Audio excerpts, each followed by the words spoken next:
Alright, what's going on, guys? It's GSR here. So basically I wanted to teach you guys how you can actually beat Jax's armed and dangerous string. So obviously the overhead that he has complements his high attack, which leaves him +4 on block, right? Now keep in mind his string has an added hit, which is that extra high that you see. So let me try and show you guys that real quick. It's this move right here. Now he has a string to where he can commit into the only overhead. And the reason why that's the case is because if you're trying to neutral crouch, right, and he knows that you know about the string, you try to neutral crouch, that's exactly what's going to happen to you right there. So now, obviously, if you think he's going to commit into the full one, because he is -11 on block. Let me show you guys that real quick. So keep in mind there is a little bit of block stun, so if you don't feel comfortable with going with Johnny Cage's standing 2, then you can go for Johnny Cage's standing 1. And do whatever you're trying to do right then and there. Also keep in mind that in this variation, Johnny Cage can pretty much keep Jax out because Jax struggles against zoners. So you need to watch out for, well, Jax just needs to be careful in general, right? So Johnny Cage punishes Jax, and he does that, and then you can just keep him out like this. And if he tries to jump, then you can amplify and then pretty much make these go higher and stuff like that. And you could possibly get an anti-air punish on him and just fuck his life up. So Jax is kind of stuck into a certain dilemma if he goes against Johnny Cage in this particular variation. What else is there? He's -11. There's no flawless block gap whatsoever in this string. So let me show you guys that real quick so you guys can believe me. Alright, so as you can clearly see, there was literally no flawless block gap whatsoever in this string. Now also keep in mind, Jax, he has a special high. I've already explained what the special high was, but I'm going to show you guys what it is right now. See that? He has a special high, so he can obviously do this to you. So keep in mind that you can neutral crouch and punish Jax every single time he tries to commit into the string. Not only that, he might go for a stagger. So you need to watch out from that. Also, the mids exist in this game as well to prevent you from disrespecting someone's highs. You know what I'm saying? So you kind of have to watch out from that as well. Because Jax will be doing that, and he will hit you with a 50-50 and get the hard knockdown or whatever the hell he's trying to do to you. So you need to watch out from that. Not only that, another thing you need to watch out from with this overhead is that he has a actual 50-50 with his ground pound. So the ground pound popped you up into the air for a combo. But instead of flawless blocking this, because you can flawless block this, you can literally do what I was about to do. You can do this, set up your brass knuckles, go for a hard knockdown, or cash out on damage, or push Jax away to start up Johnny Cage's zoning game. Because Johnny Cage in this third variation is a zoner, but I'll talk about that in the next video that I make. What else is there? Yeah, I think that's everything with his overhead. Also, another thing you need to watch out from is that if you try to block the low, that's gonna happen, where he has an unblockable situation. Also, keep in mind, even if Jax does this up close, the nigga's only -7 on block and he's completely safe, so you need to watch out from that. Now, let's talk about his plus string. So obviously, his plus string is pretty self-explanatory. I mean, you can flawless block it, you can uppercut this nigga,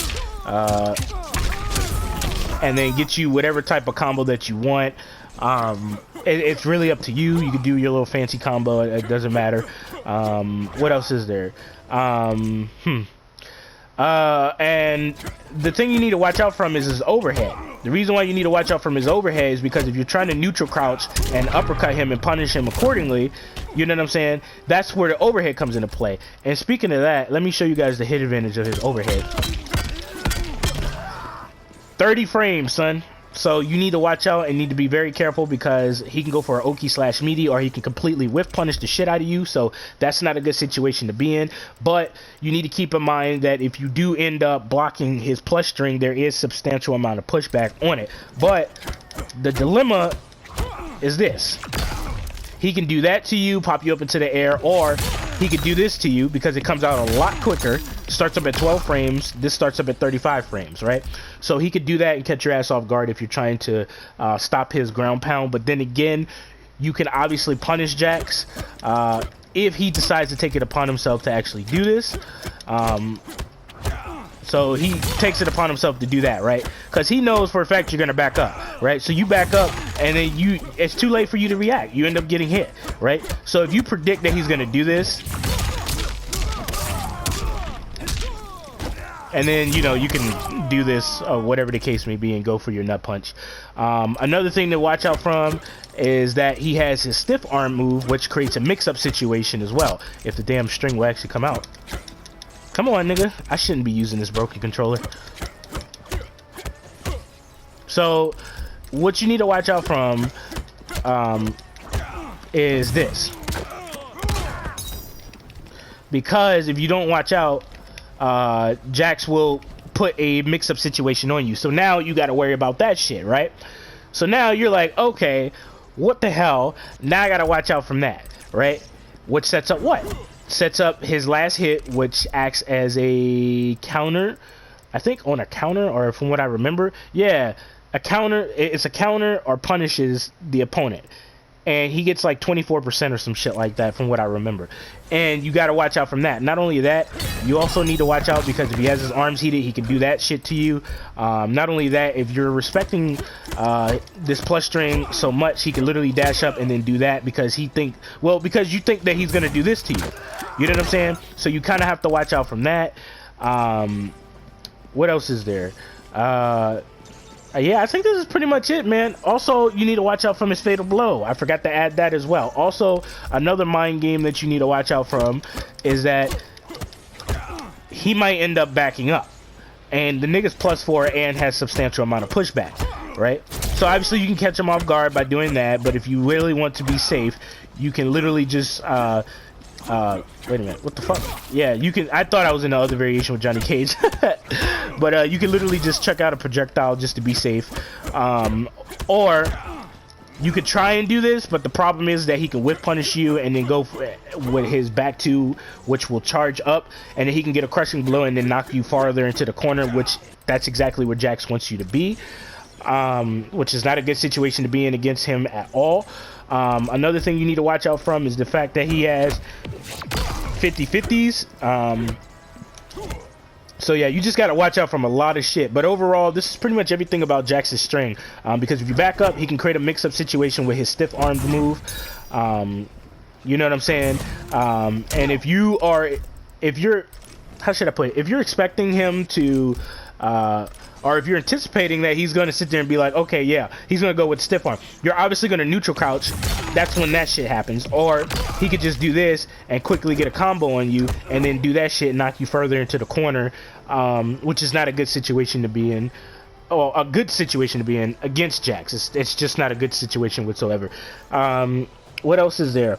Because he can create a mind game with his plus string. That's the reason why this is very important that you prevent him from doing this. Also, he can create a stagger, and like I said, this is a high.